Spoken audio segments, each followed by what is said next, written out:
L'émission suivante est produite avec la participation de bénévoles. Bonne émission.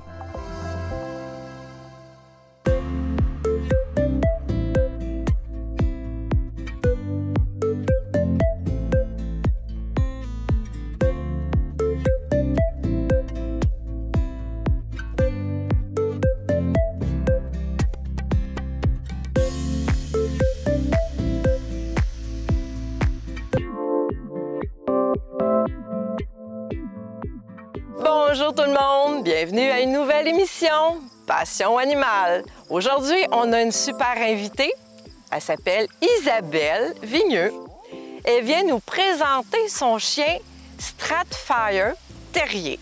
Donc, à toi, ma belle Isabelle, voudrais-tu me parler un petit peu de ta belle Ivy? Oui. Elle s'appelle Ivy. Ouais, elle s'appelle Ivy. Je l'ai appelée Ivy parce que c'est mon diminutif, Ivy en anglais. Fait que, comme j'ai pas d'enfant, c'est ma fille. Fait que je l'ai appelée Ivy.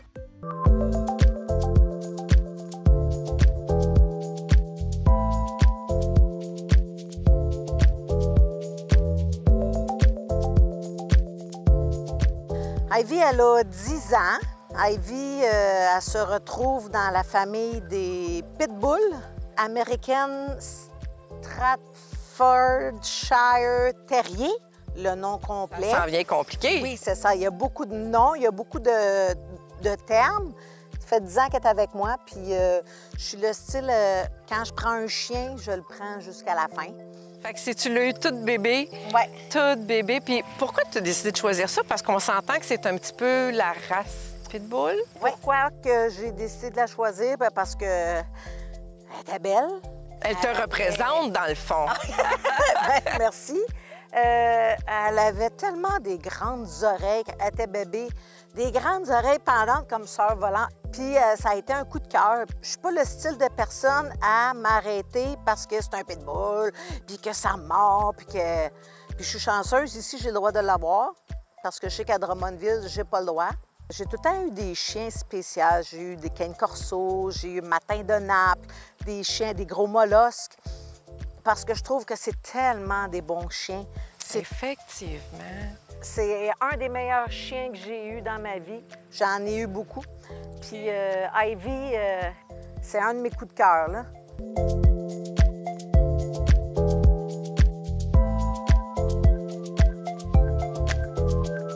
Puis elle est arrivée comme ça. C'est-tu un éleveur qui t'avait fait ça ou ben non, c'est vraiment une...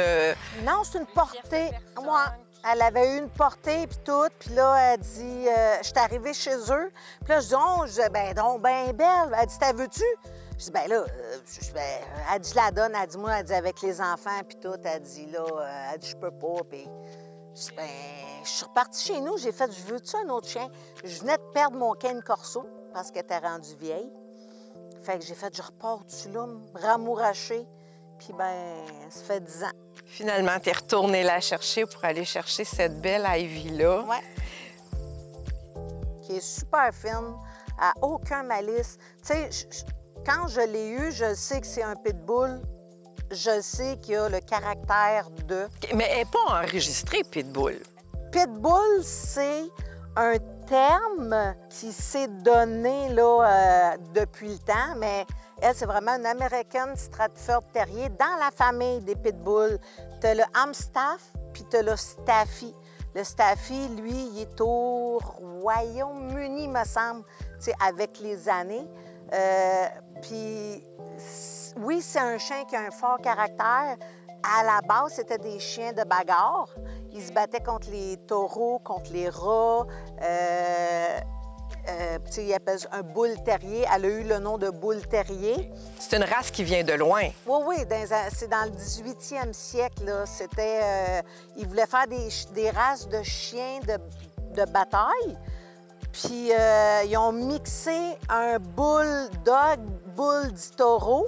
C'était un chien qui se battait avec les taureaux, avec un terrier, un White England Terrier, qui étaient des grands chiens. C'est pas comme un petit Jack Russell, là. Oh, oui. Fait que c'était des grands chiens. Bulldog était plus grand qu'aujourd'hui. Puis ça a donné la race que ça a fait un Amstaff. OK. Puis, Au niveau de son caractère à mademoiselle, comment elle se sent, elle? Ça a l'air être une grosse doudoune, c'est ben, pas l'air méchant du tout. elle a aucune malice, mais comme je savais que c'était dans la famille des pitbulls puis que tout le monde en avait peur, elle n'avait pas le droit de montrer les crocs, elle n'a pas le droit de grogner. Je n'ai pas montré à attaquer. Tu sais, souvent, les gens, ce qu'ils font avec ce type de chien-là, ils vont leur apprendre l'attaque ou... tu sais, puis moi, c'était pas du tout ça, là. Je voulais pas ça, puis... tu sais, avec tout ce qu'on entend puis ce qu'on voit, puis... Fait que, en tout cas, elle a un bel endroit pour pouvoir se libérer puis aller courir. On voit que vous avez un beau grand terrain, c'est magnifique.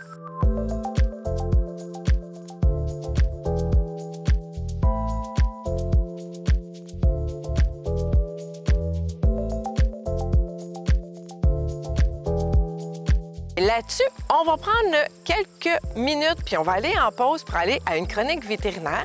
Puis de retour dans quelques minutes.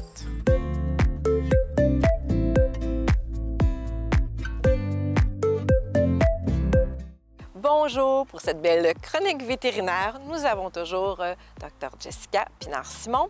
Aujourd'hui, on voulait parler des parasites autant sur les chats que sur les chiens. Au niveau du chat, c'est qu'est-ce qu'on retrouve le plus souvent sur le chat? Le chat, les mythes d'oreilles. Donc, des causes d'otite, mais pas nécessairement tout le temps d'otite. C'est vraiment plus des démangeaisons. Comment qu'on peut voir ça, ces belles petites bêtes-là? Le vétérinaire peut les voir à l'autoscopie, donc la lumière qu'on met dans l'oreille pour regarder si le canal de l'oreille est normal. Si on ne les voit pas bien, on regarde au microscope parce que c'est vraiment un petit parasite microscopique. Okay. Puis si, admettons, on voit beaucoup de déchets d'oreilles, quand c'est tout... Évidemment, un chat qui se gratte peut se graffiner, se blesser, saigner un petit peu et peut éventuellement faire un otite, évidemment. La deuxième petite chose qu'il retrouve dans le poil du chat. Les puces, effectivement, la fameuse puce.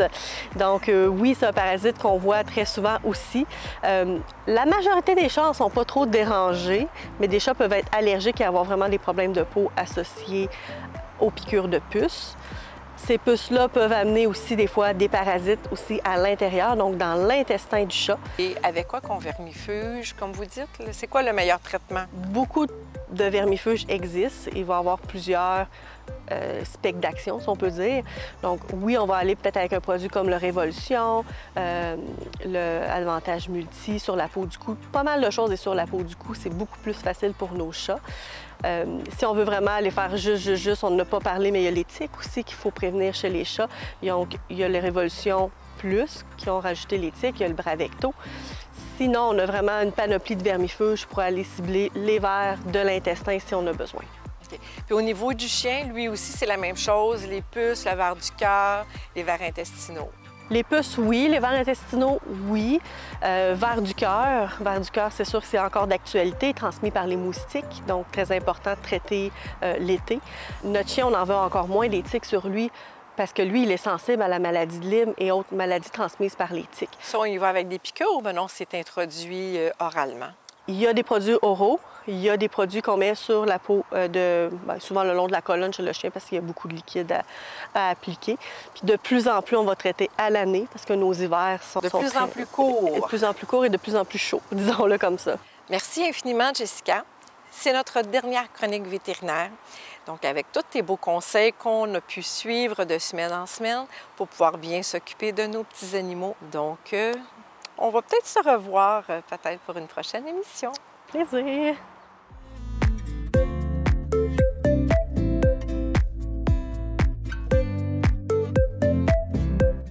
Bon retour et voilà, nous sommes toujours en compagnie de notre belle invitée Isabelle avec Ivy, le Hamstaff.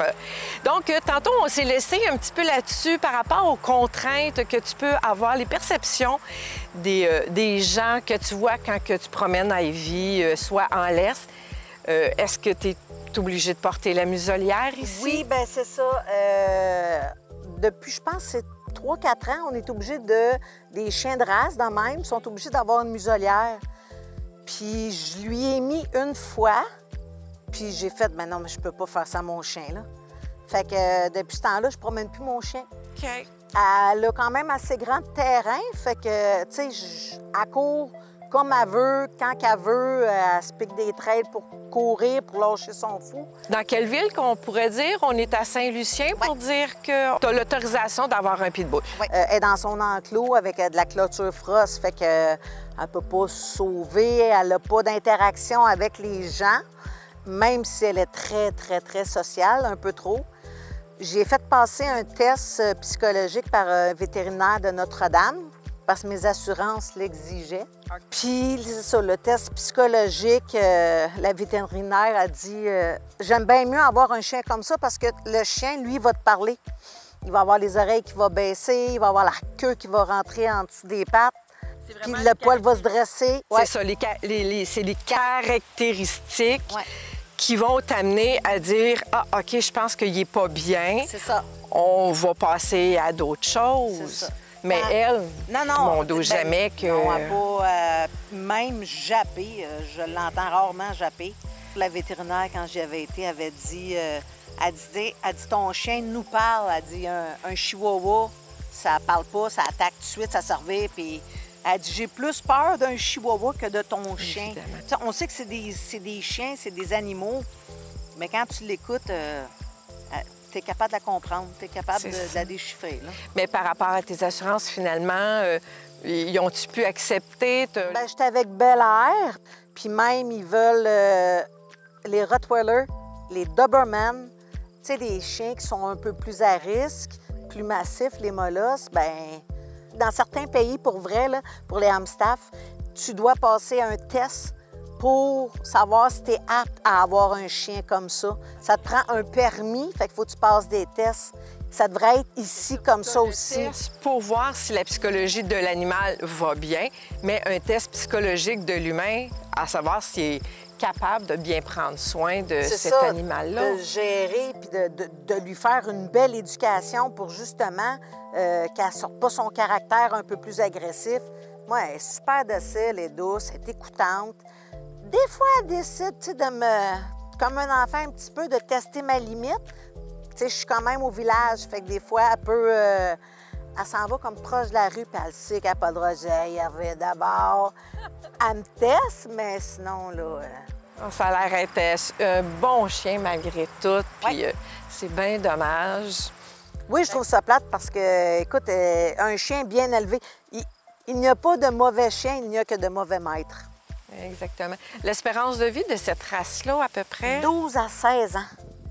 Fait qu'il me reste 2 ans sûrs. Puis après ça, on va voir. Puis ils n'ont pas de problème de santé majeur, ces chiens-là? La dysplasie de la hanche? Oui, un truc de moelle osseuse. Ça commence à partir de 5 ans. Mais moi, elle a tout le temps été... tu sais, j'ai jamais vu un ralentissement. Je pense que c'est le système nerveux, la moelle épinière. Fait qu'il va commencer à boiter, il va commencer à ralentir, mais elle... Pour le moment, à ses 10 ans, elle va très bien. Elle va très, très bien. Bien, écoute, un gros merci, Isabelle, pour justement donner l'information, à savoir que c'est quand même des très bons chiens. Quand ils sont en de bonnes mains, on sait que ça fait de très bons chiens. Bien, un gros merci, Isabelle. Ça m'a fait plaisir. Sur ce, bien, je vous dis un gros merci d'avoir été des nôtres aujourd'hui pour cette belle émission Passion animale.